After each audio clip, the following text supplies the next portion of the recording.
made it. Look at how you made it. Look at how you made it. Look at how you made it. Hi, it's your girl La Quintel, aka Quinn Fab, and this is I Talk Back After I Listen, a witty podcast, right? So I want to say thank you all for being here. I appreciate you all. I would really appreciate you more if you subscribe to my channel. I need you to come back. If you share all of the episodes, that'd be great. And then you like them, right? Or you dislike them because you have free will.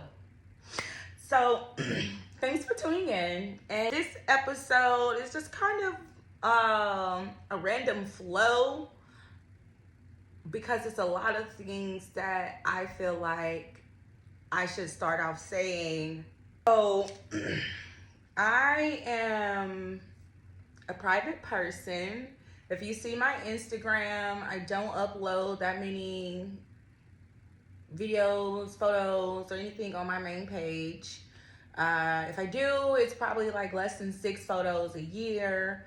I live my best life on my story, right? Like if you watch my story, my Instagram, or my Snapchat, not so much Snapchat anymore, but if you did, then I love that. Like I'm here for a good time, not a long time, right? So if you follow me on my story, then you are getting like the best of some of my life, right? So I am a private person, and it is taking me a really long time to go visual with this podcast because of that reason. I did not want to put myself on the internet. I'm not even an internet person. Is what I'm trying to say. I'm very old school, like old fashioned. Like, I love my own company. I am pure. I am genuine. And because of those things, I cannot share my energy with everybody because everybody doesn't have the same pureness and generosity that I do. And when I come into contact with people who do not, I already told you I'm a Sagittarius. Like, it's just never good. And I never want people to see that side of me. I just rather not include myself in things that aren't centered around integrity. I guess now that I've gotten that out the way, I can go ahead and piggyback off of the first visual episode on when I stated that I didn't know how to be vulnerable. Sheesh. I had no idea that I didn't know how to be vulnerable. All this time, I had thought that, like, if you are caring and loving and considerate and all of these things, that that fell in line, right? But it doesn't. It doesn't. And I didn't realize that until I got into this moment of where I had to make these episodes. And I'm like, oh my gosh, this is gonna be on the internet, like on YouTube, right? Like everybody's on YouTube. People don't come on my Instagram like that, but YouTube is YouTube, right? And everybody's on YouTube. And I'm like, oh my gosh, like I just wasn't ready. And I don't want what comes after putting yourself on YouTube is ultimately what I'm telling you. Like, if it didn't come from God, I don't want it. So I'm here now, and I'm being vulnerable. I'm letting you all know that I have been in relationships where I still didn't know how to be vulnerable. I don't even know how to be vulnerable with my family members, right? I am a person who shuts off her emotions. So I don't overreact to situations, right? Because again, I have to remain professional. So let's just say, like, I go through a breakup, I get fired from a job or a job departure, right? Or I just get some bad news, right? And it's things that I cannot change. I don't allow those things to make me overreact at that moment. I give myself time to think about how I actually felt, to put the right words with those feelings now that I'm older. And once I do, then I can soak or problem solve whatever it is that I need to problem solve. Other than that, I'm like on to the next thing. Like, okay, that happened. What's next? Like, I gotta go get this bag. What's next? Like, I'm not here for that. You know? Like, I'm not here to be sad about some stuff that I'm not trying to change ultimately, right? You know what I'm saying? Like, there are other relationships that I can get into out there. You know what I mean? There are other jobs that I can prosper at. You know what I mean? So why would I allow those negativities to influence how I'm feeling or what kind of day I'm about to have in that given moment? Absolutely not. Absolutely not. Now, let's say I'm in my kitchen, I'm cooking, and let's just say R&B music is playing, and I hear something, and I'm just like, really had me messed up at that moment, right? And then I'm just like, wow, I didn't even know I was feeling like that. And then I'll cope with it then. And there is nothing wrong with that. I didn't think. I still don't think there's nothing wrong with that. I think where the vulnerability that I am trying to get at is affection with people. Because I'm blunt and I'm honest, and a lot of people can't take that, right? They want you to cater words to their feelings, right? And I'm not a person of that. So that part. 2, I'm an alpha female. It's not a lot of vulnerability happening.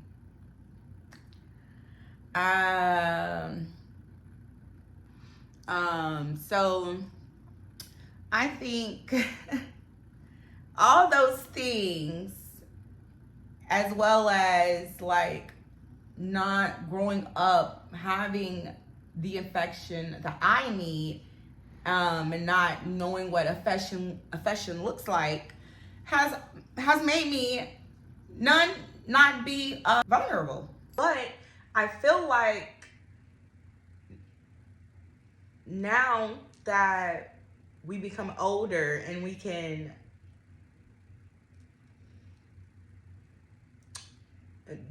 deal with and maneuver through our emotions, that discernment is a good thing to have. Discernment can help you navigate so many feelings just by listening to that one voice that's telling you, like you feel that, like you know when you see or feel a red flag, or when something's just not gonna it's just off, right? You get that, right? That's discerning, right? To just be like, you know what? I'm gonna get my things and I'm gonna go.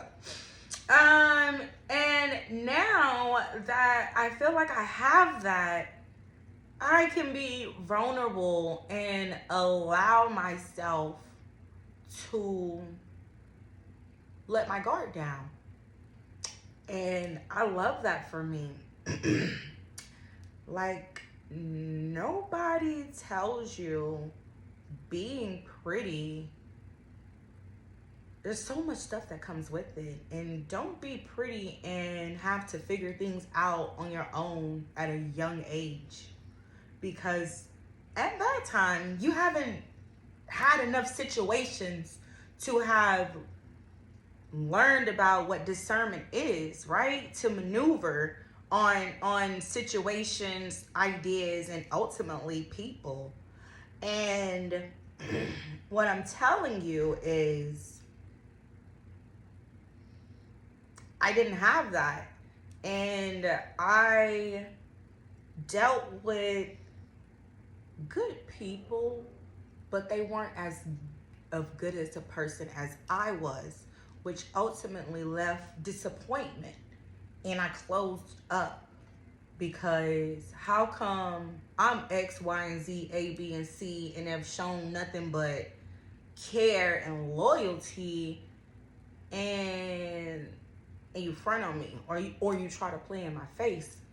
And that had made me a very shut off person, right? Like, I always had the aggression part because I just was an angry kid because of so many assumptions and personalities and identities that were put on me, right? So you grow into this person that you really aren't, but you're just dealing with situations that you haven't learned how to deal with. And vulnerability just gets like sucked up because who has time for that? I do not have time to get in any more situations, like none.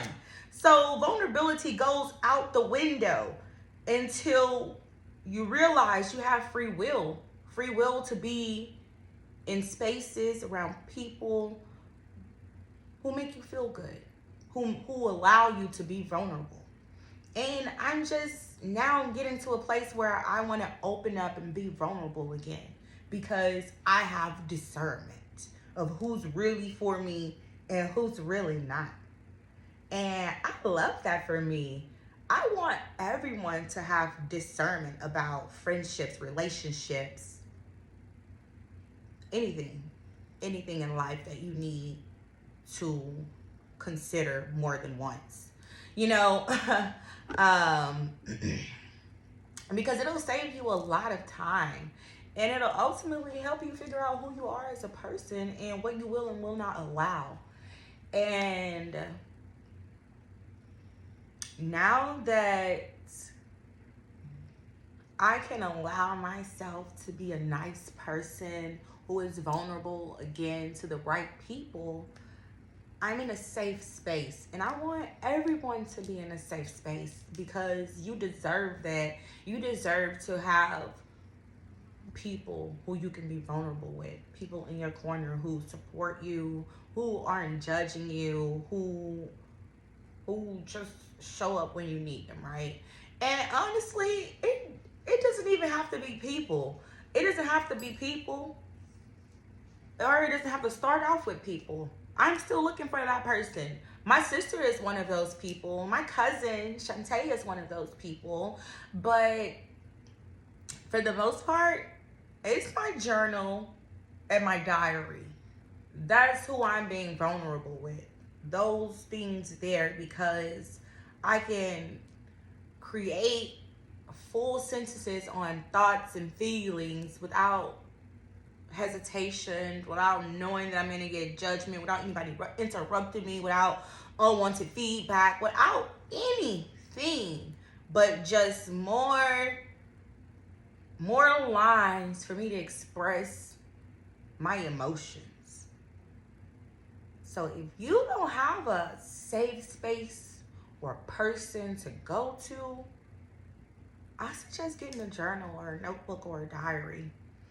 I have made my journal so far. They're personal to me. I make customized things, a lot of customized things actually. Yeah, my first customized business was Got Style and Grace, where I made customized ashtrays, all customized smoking equipment. So that's GSAG_customized on Instagram. So I have plenty of journals, and I suggest everyone gets one so they can release all of the thoughts that they keep playing back in their mind, all the emotions that they really don't know what they are, can't put feelings to, and talk about all the people that you want to talk about in it, okay? Like, that's my thing. I don't gossip, but when I do, it's on paper for sure. And I'm going to go back and tell you what that said on Monday, okay? Because that's who I'm vulnerable with. So thank you all for tuning in to this episode. It's your girl, LaQuintel. This is I Talk Back After I Listen. Look at how you made it. Look how how you made it. Nothing in life is gonna phase you. Something is coming in greater. Look at your vibrations raising.